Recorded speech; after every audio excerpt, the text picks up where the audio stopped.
En este video veremos el efecto que tiene el cambio de la radiación solar en la curva corriente-voltaje y potencia-voltaje de una celda fotovoltaica.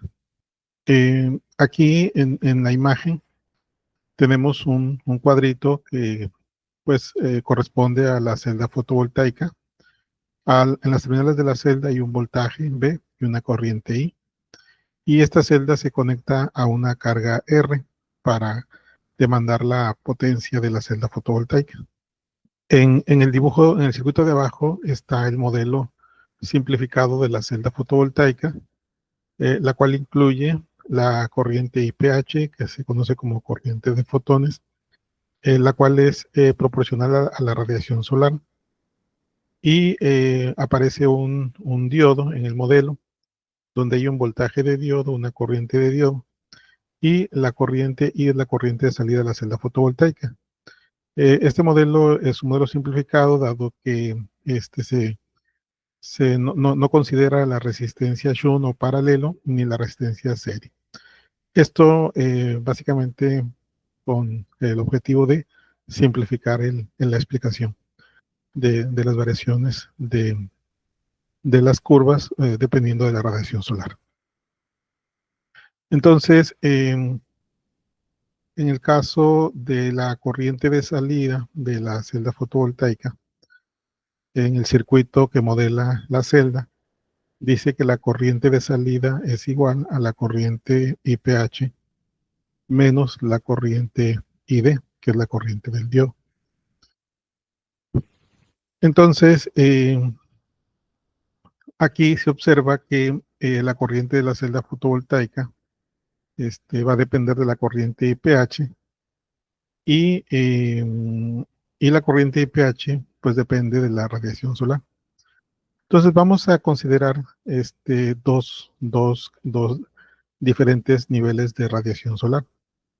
Supongamos que sobre la celda fotovoltaica incide una cantidad de radiación solar, por ejemplo, una irradiancia de 1000 watts por metro cuadrado, ¿sí? A una temperatura de la celda 25 grados centígrados. Y estas condiciones se permanecen constantes mientras hacemos el análisis de la curva.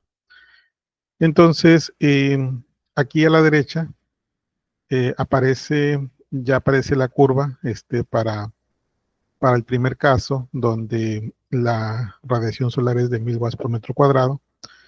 En ese caso vamos a ponerle a la corriente un subíndice 1, es decir, la corriente de la celda en el primer caso va a ser igual a la IPH subíndice 1 menos la corriente ID subíndice 1. Entonces, en ese caso, como ya se había explicado en otro video, tenemos la curva de corriente.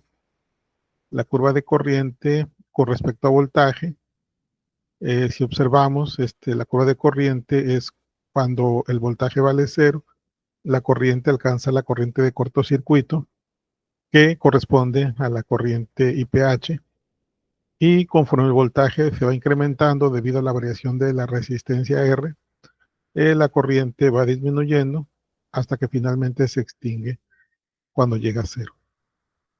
Esto se observa aquí en la ecuación de la corriente I1, dado que la corriente IPH1 es un valor constante, dado que consideramos una radiación constante. La corriente se extingue cuando la corriente IPH se iguala a la corriente de diodo ID1. Aquí se dibuja la corriente de diodo ID1 con esta línea punteada verde. Básicamente la idea es que sería una corriente que es como es la corriente de diodo, ¿verdad? Que es esta que va acá, hasta que alcanza un valor de corriente, que es la corriente de IPH1, que la IPH1 corresponde a la corriente de cortocircuito. Entonces, cuando llegamos a ese punto, la corriente se hace cero y estamos en el punto del voltaje de circuito abierto de la celda fotovoltaica. Luego, también tenemos la curva de potencia, donde habíamos comentado que cuando el voltaje es cero, está la corriente de cortocircuito, y entonces la potencia vale cero porque el voltaje es cero. Conforme el voltaje va aumentando, la corriente de la celda va disminuyendo y la potencia va aumentando. Es decir, vamos aquí incrementando la potencia hasta que llegamos a un punto donde se encuentra la potencia máxima. En ese caso, sería un punto de máxima potencia. Y si el voltaje sigue incrementándose, la potencia va disminuyendo hasta que finalmente llega a cero en el voltaje de circuito abierto, dado que en ese punto la corriente de la celda vale cero y la potencia, por lo tanto, vale cero. Entonces, en ese caso, tendríamos identificados los valores de la celda fotovoltaica, que sería la corriente de cortocircuito, el voltaje de circuito abierto. En el punto de máxima potencia tendríamos un voltaje de máxima potencia y también una corriente de máxima potencia. Entonces son los parámetros eléctricos de la celda fotovoltaica, pues en unas condiciones de irradiancia solar fijas y con una temperatura también fija.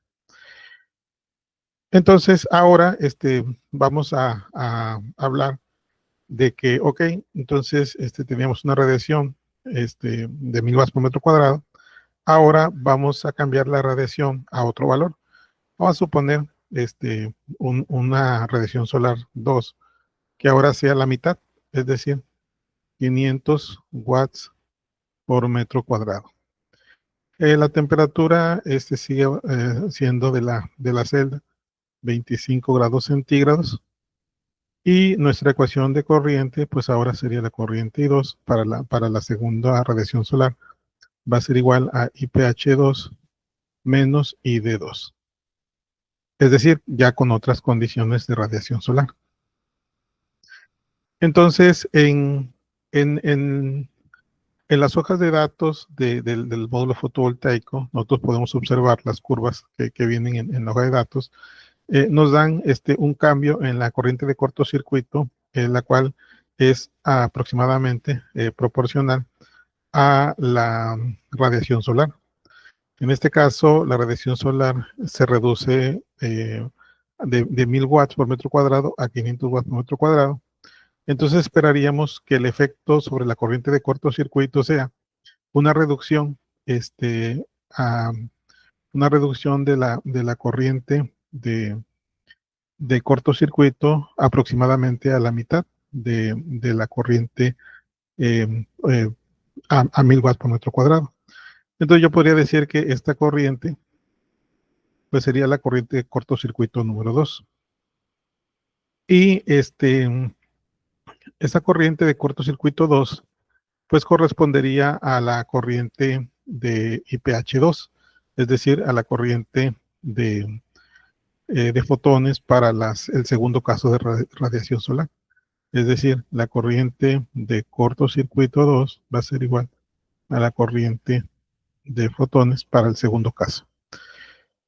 Entonces, en el caso de la corriente de diodo, vamos a considerar que pues, tenemos la misma celda, la misma temperatura, por lo tanto, la corriente de diodo permanecería en la misma forma. Nada más que ahora, el valor que va a alcanzar, el valor máximo que va a alcanzar, va a depender de la corriente de cortocircuito 2. Es decir, ahora, cuando la corriente de diodo alcance la corriente de cortocircuito 2, hasta ahí va a llegar porque ahí es donde se igualan y la corriente de la celda se hace igual a cero. De tal manera que ahora el voltaje de circuito abierto va a quedar más o menos a esta altura. Hablaremos de un voltaje de circuito abierto 2, que es cuando se iguala la corriente IPH con la corriente de diodo, y la corriente de la celda se extingue, se hace igual a cero. De tal manera que si nosotros queremos hacer la curva corriente-voltaje de la celda con una radiación menor, aproximadamente el 50%, tendríamos que dibujarla más o menos así. Iniciamos en un valor de corriente de cortocircuito que correspondería aproximadamente a la mitad de la corriente de cortocircuito 1, y eventualmente la corriente empieza a disminuir hasta que finalmente alcanza el valor de cero. Bueno, aquí a lo mejor pues la curva no me quedó muy bien, pero igual, la idea sería que se va a ir reduciendo hasta que eventualmente la corriente cae a cero. Entonces, se observa cómo existe una variación del voltaje de circuito abierto. Hay una reducción del voltaje de circuito abierto con la reducción de la radiación solar. Lógicamente, también habría una relación del voltaje óptimo de operación. Se movería el voltaje hacia la izquierda y habría una reducción de la corriente óptima de operación. Entonces, nosotros podríamos decir que el voltaje de circuito abierto 1, cuando la radiación es mayor, va a ser mayor que el voltaje de circuito abierto 2 cuando la relación es menor. De la misma manera, la corriente de cortocircuito 1 va a ser mayor a la corriente de cortocircuito 2, donde las variaciones de la corriente, como comentaba, son proporcionales a la variación de la radiación solar. Y en el caso de la potencia esperaríamos que se redujera aproximadamente a la mitad. El punto de máxima potencia se recorrería ligeramente hacia la izquierda y tendríamos algo aproximadamente de la siguiente manera. La potencia es 0 al inicio, con voltaje 0, posteriormente va incrementando, llega a su valor máximo y posteriormente cae a 0 en el voltaje de circuito abierto 2, que sería el de la radiación solar de la irradiancia de 500 watts por metro cuadrado. Entonces tendríamos dos puntos de máxima potencia. El punto de máxima potencia 1, que correspondería a la radiación solar de 1000 watts por metro cuadrado, y el punto de potencia máxima 2, que correspondería a un cambio en la radiación solar, en una reducción aproximadamente del 50%. Entonces, observamos que al reducirse la radiación solar, se reduce la corriente de cortocircuito, se reduce la potencia, se reduce el voltaje de circuito abierto y se reduce el voltaje óptimo de operación y la corriente óptima de operación. Y bueno, cada uno tiene su proporción. Pues eso es todo. Gracias a Dios.